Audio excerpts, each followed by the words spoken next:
नमस्कार, मैं चौहान। दिन भर की खबरों में सबसे पहले डालते हैं नजर आज के मुख्य समाचारों पर। 7,000 रुपए रिश्वत लेते नायब तहसीलदार व कानून को गिरफ्तार, तलवाड़ा झील तहसील में कार्रवाई। वकील को अवैध रूप से हिरासत में रख पीटने का लगाया आरोप, विरोध में बंद रखा कार्य, कलेक्टर ने भिड़ाने पर जताया ऐतराज तो नाराज हुए अधिवक्ता। बेटी जन्म पर मां को पौष्टिक आहार वितरित, एडीएम ने समिति की मुहिम को सराहा। राज्यों के बीच खटास पैदा करने का काम कर रही हरियाणा सरकार, थोड़ी परिवहन पर रोक लगाने के मुद्दे पर बोले भादरा विधायक बलवंत भुनिया। अब खबरें विस्तार से। 7,000 रुपए की रिश्वत लेते हुए हनुमानगढ़ एसीबी की टीम ने बुधवार को तलवाड़ा झील तहसील के नायब तहसीलदार दरिया सिंह व कानून को रेखराज मेघवाल को रिश्वत राशि सहित पकड़ लिया है। भ्रष्टाचार निरोधक ब्यूरो हनुमानगढ़ के पुलिस निरीक्षक सुभाष चंद्र के अनुसार परिवादी की दादी का 17 अप्रैल 2019 को देहांत हो गया था। परिवादी ने फरवरी माह में वसीयत के इंतकाल दर्ज कराने के लिए तलवाड़ा झील उप तहसील में अधिकारियों से मुलाकात की तो उन्होंने प्रति बीघा 4,000 रुपए के हिसाब से 16,000 रुपए की रिश्वत मांग की, जिस पर परिवादी ने 16 अप्रैल को ब्यूरो कार्यालय में शिकायत दर्ज करवाई, जिसका सत्यापन करने के बाद बुधवार दोपहर को 7,000 रुपए देकर परिवादी को उप तहसील कार्यालय में भेजा गया, जहां पर कानून गो रेखराज मेघवाल ने रिश्वत की राशि 7,000 लेकर मेज की दराज में रख ली। बाद में मौके पर पहुंची ब्यूरो की टीम ने बरामद कर नायब तहसीलदार दरिया सिंह निवासी मोमनावास तहसील भादरा व कानून गो रेखराज मेघवाल निवासी टिब्बी को गिरफ्तार कर लिया। इस कार्रवाई में ब्यूरो टीम में गुलाम कादिर, जगदीश राय, विनय विशाल, वरुण कुमार, संदीप कासनिया, राजेश कुमार, हंसराज, अमन बादू आदि शामिल रहे। एक परिवादी जो कि मूल रूप से हरियाणा में इलाहाबाद के रहने वाले थे, उनका कोई पुश्तैनी इंतकाल का काम था उप तहसील कार्यालय में। तो उन्होंने जब संपर्क किया तो उनसे प्रत्येक बीघे के हिसाब से 4,000 रुपये की डिमांड की गई। इस पर जब हमारे पास एप्लीकेशन के बाद सत्यापन किया गया, कल के और आज के सत्यापन के में 7,000 रुपये लेने पर रेखराज जो कानून को है और दरिया सिंह नायब तहसीलदार उनके द्वारा मांग की गई थी, जिनको आज 7,000 रुपये लेते हुए गिरफ्तार। घरसाना की अधिवक्ता विकास सिंह झोरट को कथित रूप से पूरी रात अवैध हिरासत में रखकर पीटने और झूठा मुकदमा दर्ज करने की घटना से नाराज अधिवक्ताओं ने बुधवार को अदालतों में उपस्थित ही नहीं थे। कार्य बंद रखकर अधिवक्ताओं ने साथी वकील को न्याय दिलाने के लिए दोषी पुलिस अधिकारियों कर्मचारियों के खिलाफ कार्रवाई करने की मांग लेकर पुलिस अधीक्षक को ज्ञापन सौंपा। इससे पहले भार संघ अध्यक्ष मनजिंदर सिंह लेखा के नेतृत्व में अधिवक्ता ज्ञापन सौंपने के लिए कलेक्टर के चैम्बर पहुंचे। चैम्बर में एक साथ कई अधिवक्ताओं के आने पर कलेक्टर नतमल डिडेल ने ऐतराज जताया तो अधिवक्ता नाराज हो गए। चैम्बर में एक साथ कई अधिवक्ताओं के आने पर कलेक्टर नतमल डिडेल ने ऐतराज जताया तो अधिवक्ता नाराज हो गए। वे कलेक्टर को ज्ञापन सौंपे बगैर चैम्बर से बाहर निकले। इसके बाद पुलिस अधीक्षक कार्यालय पहुंचे एसपी डॉक्टर अजय सिंह राठौड़ को ज्ञापन सौंपा। ज्ञापन सौंपने जाते समय एसपी के चैम्बर के बाहर अधिवक्ता रघुवीर सिंह वर्मा की पुलिसकर्मियों के साथ धक्का मुक्की भी हुई। अधिवक्ता को पुलिसकर्मियों की ओर से रोकने के चलते कुछ देर के लिए माहौल गर्मा गया। अन्य अधिवक्ताओं व पुलिसकर्मियों ने समझाइश कर उन्हें शांत किया। इस मौके पर बार संघ अध्यक्ष मनजिंदर सिंह लेखा ने बताया कि घरसाना के अधिवक्ता विकास झोरट ने नशे के खिलाफ मुहिम चला रखी थी, इससे पुलिस की रोजी रोटी पर संकट पैदा हो गया। इसको लेकर पुलिस ने अधिवक्ता विकास झोरट को पूरी रात अवैध रूप से हिरासत में रखकर पीटा। दबाव बनाने के लिए झोरट के खिलाफ झूठा मुकदमा भी दर्ज कर लिया गया। इससे पूरा वकील समुदाय आक्रोशित है। अगर दोषी पुलिस अधिकारियों के खिलाफ कार्रवाई नहीं की गई तो आंदोलन तेज किया जाएगा। लेखा ने बताया कि घरसाना बार संघ के समर्थन में श्रीगंगानगर के साथ हनुमानगढ़ जिले की अदालतों में अधिवक्ताओं ने कार्य बंद रखा है। उन्होंने कहा कि एक साथ सभी अधिवक्ताओं के चैम्बर में आने से ऐतराज जताने के चलते वकीलों ने कलेक्टर को ज्ञापन नहीं सौंपा। इस संबंध में पुलिस अधीक्षक को ज्ञापन सौंपा गया। ठीक है, लेकिन सारे इकट्ठे आपकी भावना देने के लिए आपकी भावना है ना सर। आप अध्यक्ष किस लिए रखे जाते हैं? अध्यक्ष सर मेरे नेतृत्व में है सर। और अगर नहीं सर आप चाहे गलत मानो ठीक है, अगर मान ज्ञापन वापस ज्ञापन में ले लूंगा, फिर आप कह रहे हो गलत बात है। अगर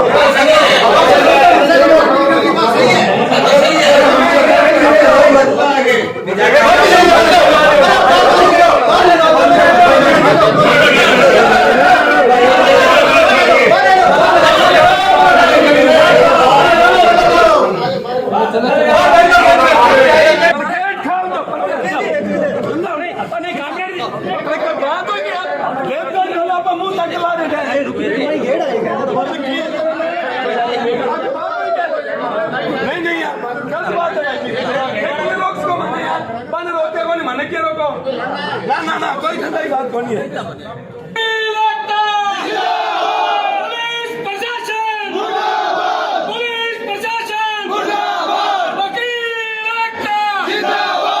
हमारे वकील साहब थे विजय सिंह जौहर साहब, उन्होंने नशा के विरुद्ध मुहिम चला रखी थी, जिससे पुलिस वालों को बहुत ज़्यादा खतरा लगा और पुलिस वालों की जो रोजी रोटी थी वो उसमें उन पर खतरा आया।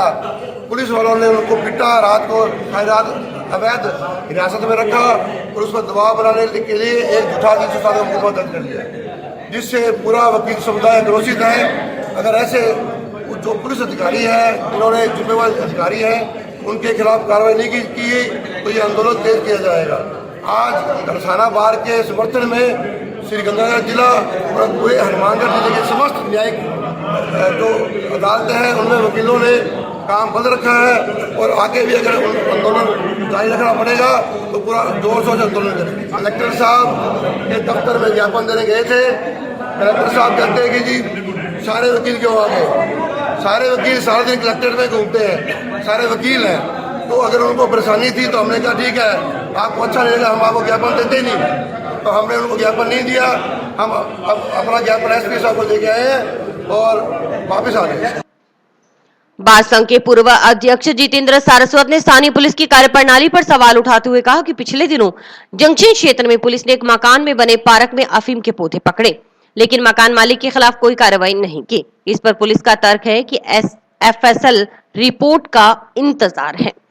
सारस्वत ने कहा कि जिस व्यक्ति के घर में अफीम के पौधे पकड़े गए उसकी पहुंच ऊपर तक है। इन्होंने नशे पे बहुत काम किया है, बहुत अखबार में रोज खबर आती है। 2 ग्राम चिट्टा पकड़ा गया, 4 ग्राम अफीम पकड़ी गई, वहाँ उसको पकड़ लिया, उसको पकड़ लिया, उसको पकड़ लिया, उसको छोड़ दिया। इनको ये कहने हैं कोई वकील अगर इसी गैर कानूनी काम के लिए कोई सूचना देता है और उस वकील के साथ अगर गड़साना जैसी घटना हो गई तो आपकी हालत हम खराब कर देंगे। इनको ये भी बताया, मैंने कहा 2 ग्राम स्मैक की बात तो आती है और ये जो एक मकान के अंदर अफीम के पौधे पकड़े गए, एक प्लाट के अंदर अफीम के पौधे पकड़े गए, उस मुलजिम को इन्होंने छोड़ दिया। क्यों छोड़ दिया? क्या कह रहे हैं? कह रही एफएसएल रिपोर्ट आएगी। हमने एसपी साहब को कहा वो एफएसएल रिपोर्ट नेगेटिव आएगी, क्योंकि वो बहुत बड़ा आदमी है, बहुत पैसे वाला आदमी है, इसलिए उसकी वो रिपोर्ट नेगेटिव आएगी। मैंने कहा ये कौन सा नशे को पकड़ने का काम है? आप नशा पकड़ो, यहाँ ढंग से पकड़ो। अगर कोई वकील ने सूचना दे दी, अगर उसके साथ ऐसा हो गया तो ये गड़साना मत समझना, हनुमानगढ़ है। पुलिस जवानों को चुस्त दुरुस्त रखने के लिए जिला मुख्यालय पर रिजर्व पुलिस लाइन में योगा की क्लास लग रही है। इस 5 दिवसीय योग शिविर में योग प्रशिक्षक महावीर प्रसाद आर्य की ओर से पुलिस जवानों को योगा करते हुए फिट रहने के लिए टिप्स दिए जा रहे हैं। योग क्लास में विभिन्न आसनों के जरिए तनाव मुक्त रहने की जानकारी भी दी जा रही है। पुलिस जवानों को मानसिक व शारीरिक रूप से स्वस्थ रहने के लिए नियमित योगाभ्यास करने के बारे में बताया जा रहा है, ताकि सभी पुलिस जवान मानसिक रूप से तनाव मुक्त व शारीरिक रूप से स्वस्थ रहकर अपने दायित्वों को अच्छे से निर्वहन कर सके। बुधवार को योग शिविर के तीसरे दिन एएसपी जसाराम बोस सहित अन्य अधिकारियों कर्मचारियों ने योगाभ्यास किया। इस मौके पर एएसपी जसाराम बोस ने कहा कि योग भारतीय परंपरा का एक अनमोल उपहार है। ये मस्तिष्क और शरीर के समन्वय बनाता है। पुलिस को फिट रहने के लिए योग करना जरूरी है। शारीरिक व्यायाम करने वाले जवान कभी बीमार नहीं पड़ते, वह किसी भी विषम परिस्थिति से निपटने के लिए मानसिक रूप से तैयार रहते हैं।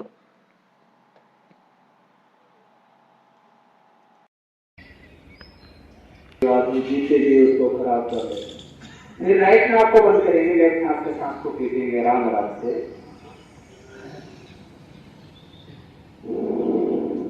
और ग्रामीण में मान लो।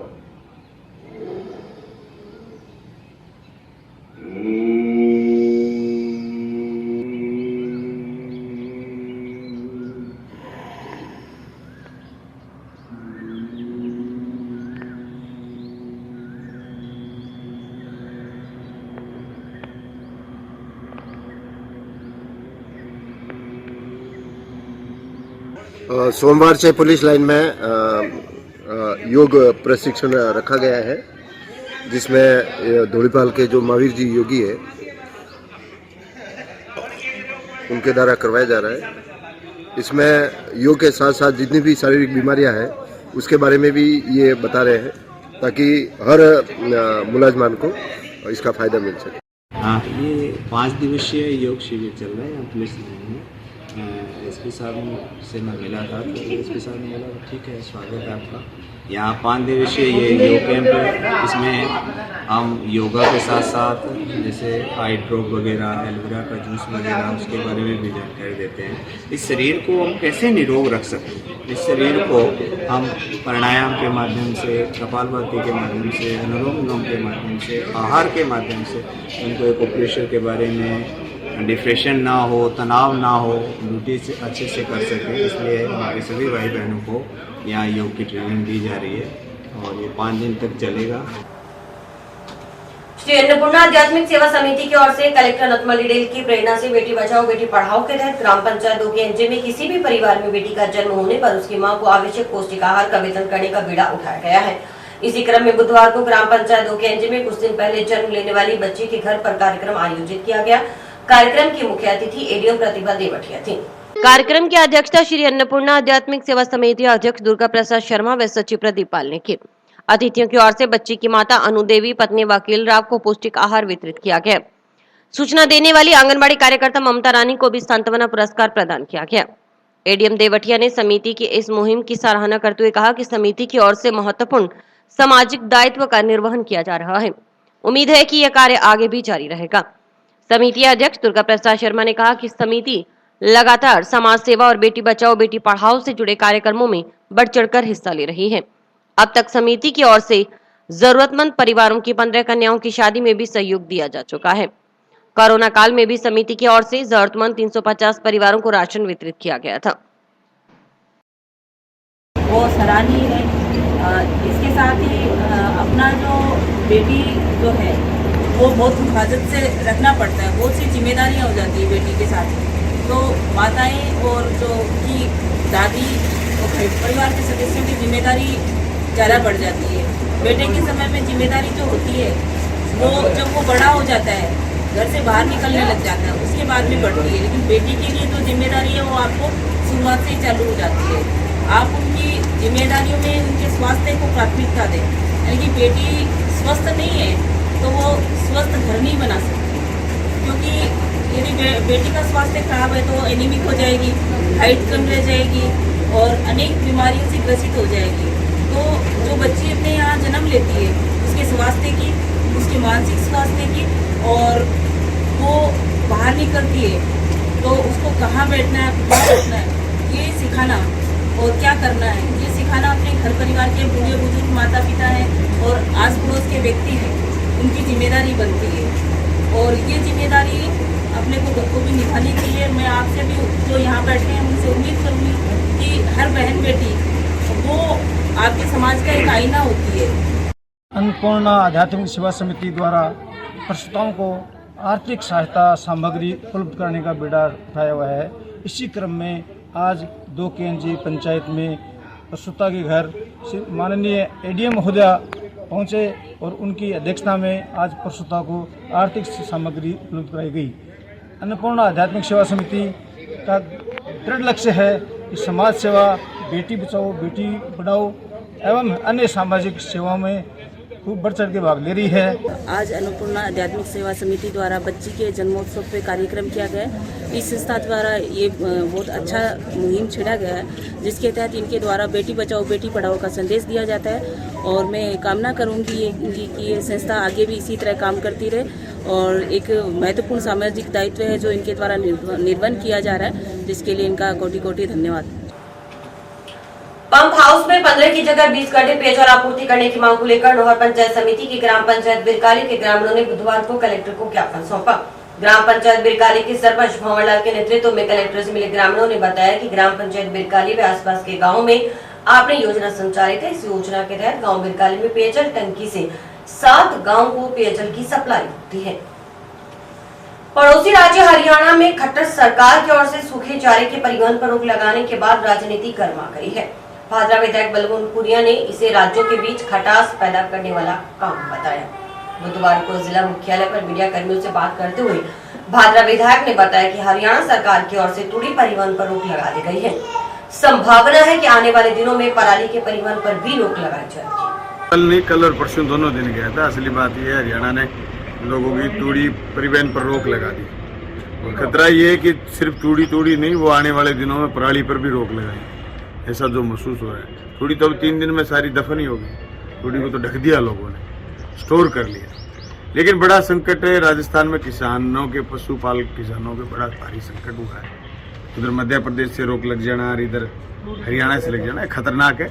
इसके खिलाफ हमने खट्टर साहब को भी ज्ञापन भेजा है और राष्ट्रपति के नाम भी ज्ञापन भेजा है। एक राज्य से दूसरा राज्य के बीच में कटुता पैदा करने का काम ना करे भाजपा, ये ज्ञापन हमने भिजवाया है। ये हिंदुस्तान, इस अखंड भारत की बात ये करते हैं और तूड़ी जैसी पशुपालन की चीज़ों पर रोक लगा रहे हैं और जिस तरीके की खटास पैदा करने की एक स्टेट से दूसरे स्टेट में काम कर रहे हैं, सीमाओं में बांट रहे हैं, ये बड़े खतरनाक बात है। आप अचंभा करोगे कि एक पिकअप है जिस पर 51,000 रुपए की पेनल्टी लगा करके बंद कर रहे हैं, उसकी तूड़ी रितवा रहे हैं, इस टाइप की दादागिरी कर रहे हैं, निंदनीय है, अशोभनीय है और इसके खिलाफ हम जब तो किसान लड़े थे इनके खिलाफ, ये दोगले जब तो इनके खिलाफ किसान लड़े थे और काले कानून, तभी तो हमने कहा था ये कानून काले हैं, इनका मन भी काला है, इनके कानून भी काले, इनके आदेश भी काले, इनके खिलाफ करिए राजस्थान सरकार से बात। राजस्थान सरकार से बात के अलावा बड़ा विकल्प ये है कि हम ये कहें कि भाजपा की नीतियों के खिलाफ संघर्ष को मजबूत करना पड़ेगा, लोगों को बताना पड़ेगा। अब यहाँ के गौशाला के लोग जाकर के वहाँ बार बार गुहार लगा रहे थे कि साहब गौशालाओं के लिए तो छूट कर दो।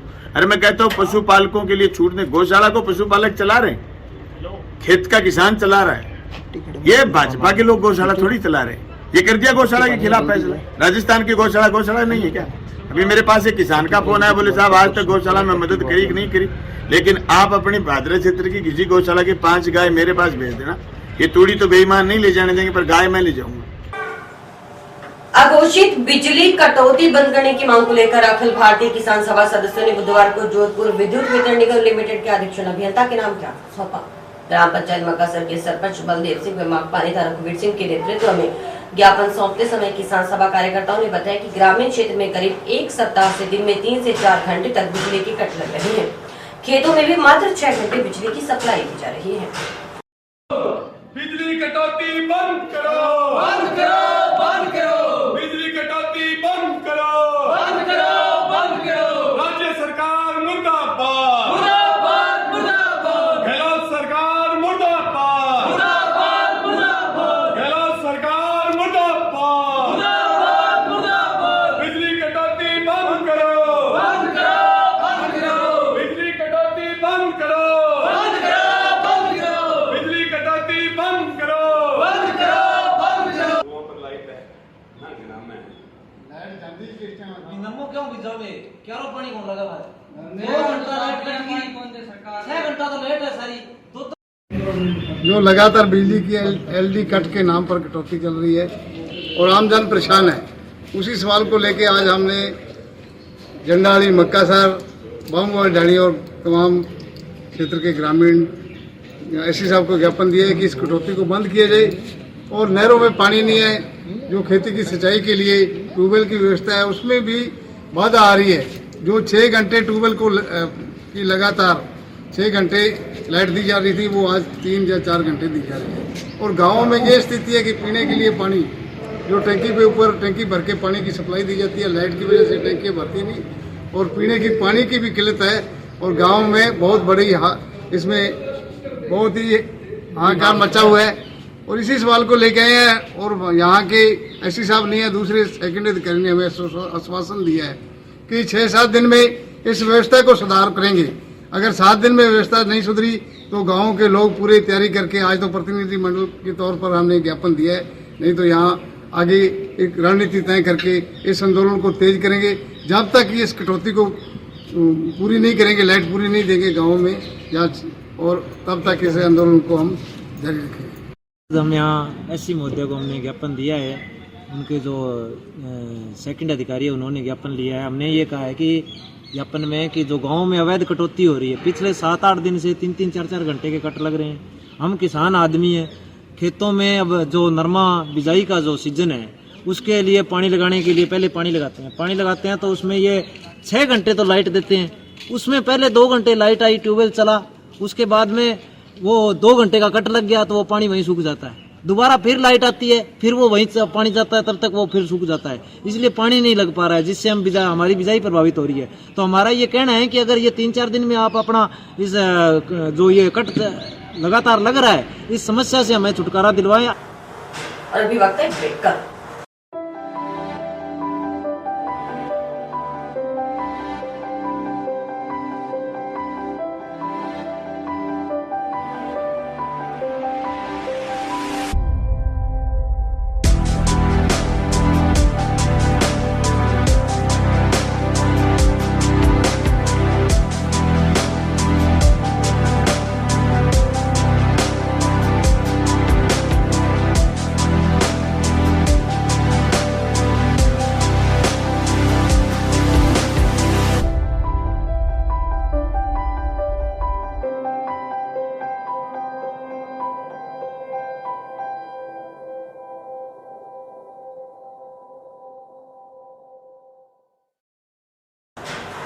सेन समाज की ओर से बुधवार को संत शिरोमणि सेन समाज महाराज की 722वीं जयंती मनाई गई। इस उपलक्ष्य में जिला मुख्यालय पर सेन समाज की ओर से शोभा यात्रा निकाली गई, जो विभिन्न मार्गों से होकर निकली। इसके बाद सेन समाज की प्रतिभाओं के सम्मान में जंक्शन स्थित सेन समाज की धर्मशाला में समारोह आयोजित किया गया। समारोह में अतिथियों की ओर से 80% से अधिक अंक हासिल करने वाली समाज की प्रतिभाओं को सम्मानित किया गया।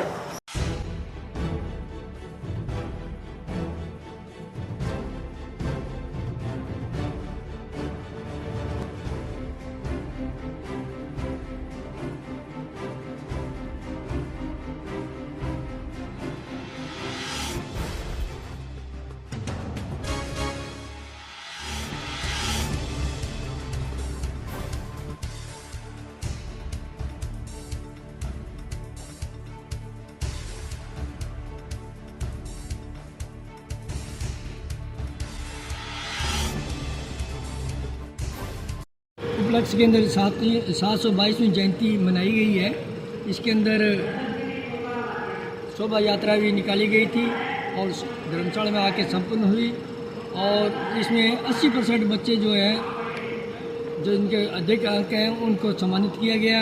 70 वर्ष से ऊपर जो है उनको ही सम्मानित किया, वृद्धों को, और जो नौकरी पेशे वाले उनको ही सम्मानित किया है। जो खेल कूद के अंदर बच्चों ने भाग लिया है उनको सम्मानित किया गया।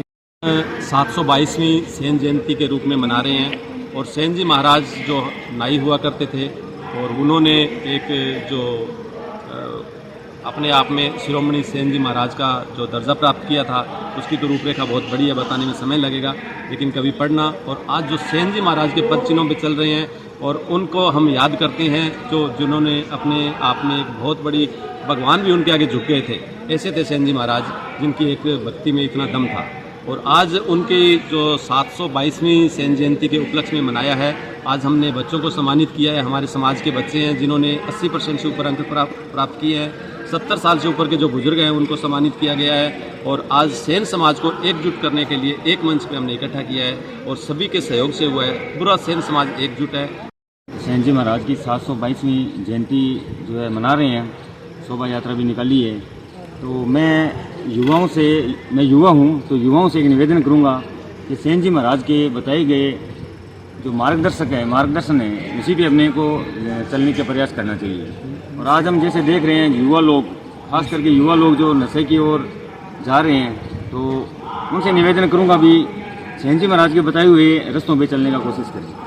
और जो भी ये नशे की प्रवृत्ति चल रही है आजकल, कृपया उनसे बच के रहें, दूर रहें, तो भी अपने को ज़्यादा फायदा रहेगा। बहुजन समाज पार्टी के जिला कार्यकर्ताओं की बैठक बुधवार को टाउन की अम्बेडकर कॉलोनी स्थित अम्बेडकर भवन में आयोजित हुई। बैठक में नवनियुक्त जिला प्रभारी भोला सिंह बाजूगर ने बसपा के जिले भर के पदाधिकारियों व कार्यकर्ताओं से जिले का नया संगठन बनाने को लेकर चर्चा की।